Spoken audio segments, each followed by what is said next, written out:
प्रभु यीशु ख्रीस्त में मेरे प्यारे भाइयों और बहनों, आज का ये सुंदर दिन पिता परमेश्वर का दिया हुआ है और यह समय जब हम प्रभु की उपस्थिति में बैठे हुए हैं, यह भी उसी का ही दान है। इन सब के लिए हम उन्हें तहे दिल से धन्यवाद दें। उसकी महिमा इस जगह को आज भर रही है। उसकी आत्मा हमारे बीच चल रही है, हमें छू रही है, हमें एक नया जीवन प्रदान कर रही है। कभी कभी हम ये महसूस नहीं कर पाते, पर सच तो यह है कि जब भी हम इस प्रार्थना सभा में एकत्रित होते हैं, परमेश्वर हमारे बहुत पास होता है। वह हमारी प्रार्थनाएं, हमारी निवेदन निरंतर सुन रहा होता है। उसकी उपस्थिति हमारे जीवन की सबसे बड़ी सुरक्षा है। वह हमारे हर कदम पर हमारे साथ है, हमारे हर डर को वह शांत करता है और हमारे हर आंसू को अपनी हथेली पर संभालता है। जब हम जीवन की राहों में थक जाते हैं, गिर जाते हैं, टूट जाते हैं, तब वही हमें उठाता है, हमें सहारा देता है और कहता है, मत डर क्योंकि मैं तेरे साथ हूँ। इस दुनिया में चाहे कुछ भी बदल जाए, एक चीज कभी नहीं बदलती और वह है परमेश्वर का प्रेम और उसकी सुरक्षा। हम अक्सर अपनी जरूरतों, अपनी परेशानियों और अपनी असुरक्षाओं में घिरे रहते हैं, लेकिन प्रभु यीशु हमें बार बार याद दिलाते हैं कि अगर हम सच में परमेश्वर पर भरोसा रखें तो कोई भी परिस्थिति हमें नहीं गिरा सकती। यही कारण है कि आज जब हम इस प्रार्थना सभा में बैठे हैं तो यह सिर्फ एक सभा नहीं है, बल्कि एक आत्मिक जागरण का क्षण है। यह वह क्षण है जहां हम अपनी आत्मा को फिर से परमेश्वर के हाथों में सौंपते हैं। आज यह सभा हमें बदलने आई है। प्रभु हमारे दिलों की मिट्टी को जोत रहा है ताकि उसे वो तैयार कर सके, जिससे कि वचन का बीज उसमें गहराई से बोया जा सके। आज वह हम सबको बुला रहा है कि हम अपनी आत्मा को जगाएं, अपने भीतर के भय, चिंता और संदेह को छोड़कर विश्वास में जिए। आज का वचन जो हम अध्ययन करने जा रहे हैं वो लिया गया है मत्ती के सुसमाचार से, अध्याय 10 पद संख्या 28, और वह इस प्रकार है, जो शरीर को घात करते हैं पर आत्मा को नहीं मार सकते, उनसे मत डरो, पर उससे डरो जो आत्मा और शरीर दोनों को नरक में नाश कर सकता है। भाइयों और बहनों, यह वचन एक गहरी आत्मिक सच्चाई को प्रकट करता है। जब यीशु ने ये शब्द कहे तो वे अपने चेलों को सिखा रहे थे कि जब वे सुसमाचार के प्रचार के लिए भेजे जाएंगे तो उन्हें बहुत विरोध, उत्पीड़न और मुश्किलों का सामना करना पड़ सकता है। उन्हें मारने की धमकियां मिलेंगी, उन्हें जेल में डाला जाएगा और कई बार तो उन्हें मौत का सामना करना पड़ेगा। लेकिन यीशु ने कहा, डरो मत, मैं तुम्हारे साथ हूं। उन्होंने यह नहीं कहा कि डर की स्थिति नहीं आएगी, बल्कि उन्होंने यह कहा कि असली डर किससे होना चाहिए, यह पहचानो। दुनिया का डर अस्थायी है, लेकिन आत्मा का खोना वह शाश्वत है। यीशु चाहते हैं कि उनके चेले यह समझे कि उनका जीवन केवल शरीर का नहीं बल्कि आत्मा का भी है, और जो व्यक्ति केवल इस शरीर को नष्ट कर सकता है वह तुम्हारा कुछ नहीं बिगाड़ सकता, क्योंकि तुम्हारी आत्मा परमेश्वर के हाथों में सुरक्षित है। अब जरा सोचिए, यह वचन हमारे लिए आज के समय में क्या कहता है। हम एक ऐसे दौर में जी रहे हैं जहां डर हमारे जीवन का एक हिस्सा बन चुका है।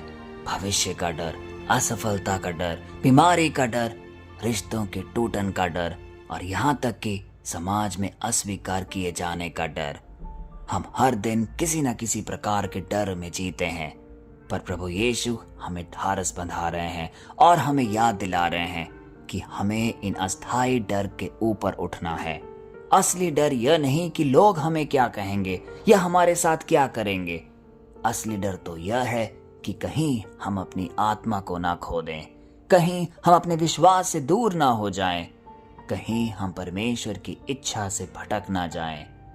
हमारे जीवन का सबसे बड़ा खतरा यह नहीं है कि कोई हमें मार देगा, बल्कि यह है कि हम परमेश्वर के वचन को ना भूल जाएं।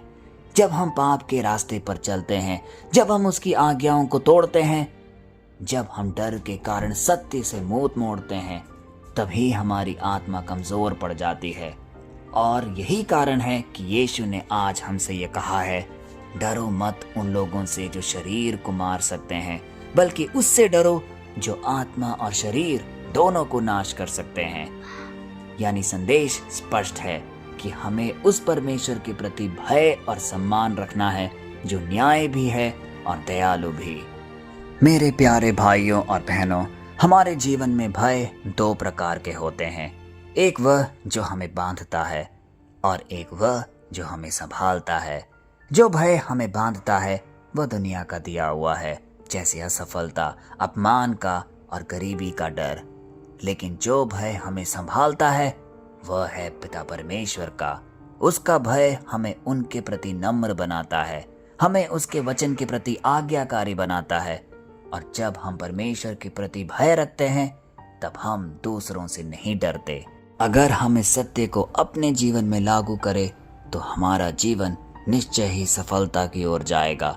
अगर हम जानते हैं कि परमेश्वर हमारे साथ है तो क्या हमें लोगों की राय से डरना चाहिए? अगर हम जानते हैं कि हमारी आत्मा उसी के हाथों में सुरक्षित है तो क्या हमें इस दुनिया की धमकियों से डरना चाहिए? जब हम अपने दिल में यह विश्वास रखते हैं कि हमारा जीवन उसी का है, तब हम किसी भी परिस्थिति में डगमगाते नहीं हैं, बल्कि सुदृढ़ रहते हैं। परमेश्वर आज हमसे यह चाहते हैं कि हम साहसी बने, लेकिन उसका साहस दुनिया की तरह नहीं है। यह साहस भीतर से आता है, उस विश्वास से जो कहता है प्रभु मेरे साथ है। याद करिए, जब दाऊद राजा शत्रुओं से घिरा था, उसने कहा, यद्यपि मैं मृत्यु की छाया की तराई से होकर चलूं तो भी मैं किसी से नहीं डरूंगा, क्योंकि तू मेरे साथ है। यह वही आत्मविश्वास है जो हमें आज के अध्याय में दिखाई देता है। यह वचन हम सबको बुला रहा है कि हम अपने डर से ऊपर उठे और विश्वास में एक जीवन पाए। प्यारे भाई और बहनों, आज का वचन बहुत ही प्रभावशाली है, क्योंकि वह हमें सिखाता है कि असली साहस परमेश्वर के भय में है, ना कि मनुष्यों के डर में। परमेश्वर का भय हमें अनुशासित बनाता है, हमें धर्म के रास्ते पर चलाता है। जब हम उसकी आज्ञाओं में चलते हैं तब हमारे अंदर एक दिव्य शक्ति जन्म लेती है और वही शक्ति हमें हर डर से ऊपर उठाती है। तो आइए इस प्रार्थना सभा में हम अपने मन और हृदय को पिता परमेश्वर को समर्पित करें। आज ये प्रार्थना सभा हमें एक सवाल पूछ रही है, हम किससे डरते हैं?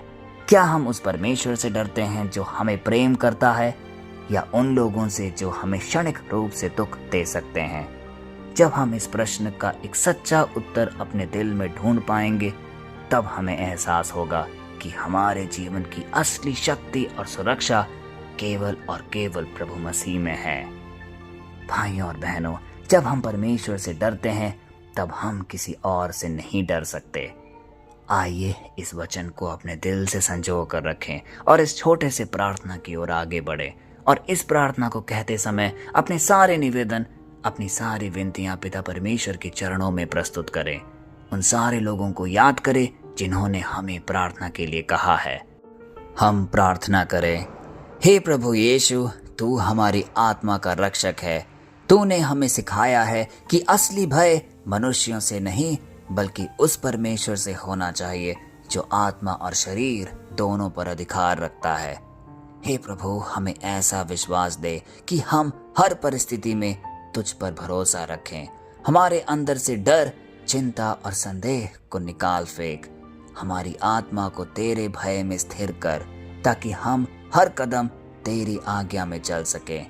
हमें वह साहस दे जो मसीह के समान अड़िग हो, ताकि हम सत्य को प्रेम से बोलें और पाप के सामने कभी ना झुकें। प्रभु, हमारा जीवन तेरी महिमा के लिए बने और हमारी आत्मा तेरे वचन में जीवित रहे। यीशु मसीह के सामर्थ्य नाम पे ये प्रार्थना कहते हैं, आमीन। मेरे प्यारे भाइयों और बहनों, इस प्रार्थना सभा के बाद जब हम अपने रोजमर्रा के कार्य करने जाएं, तो आज के वचन को अपने दिलों से जोड़ कर रखें, क्योंकि यह वचन हमें शक्ति देगा।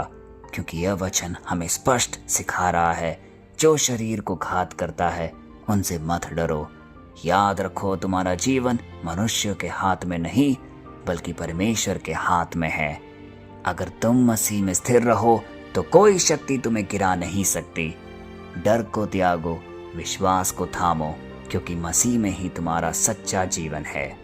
पिता परमेश्वर के सामर्थ्य नाम पे आप सबको समर्पित करते हैं, पिता, पुत्र और पवित्र आत्मा के नाम पर। आमीन।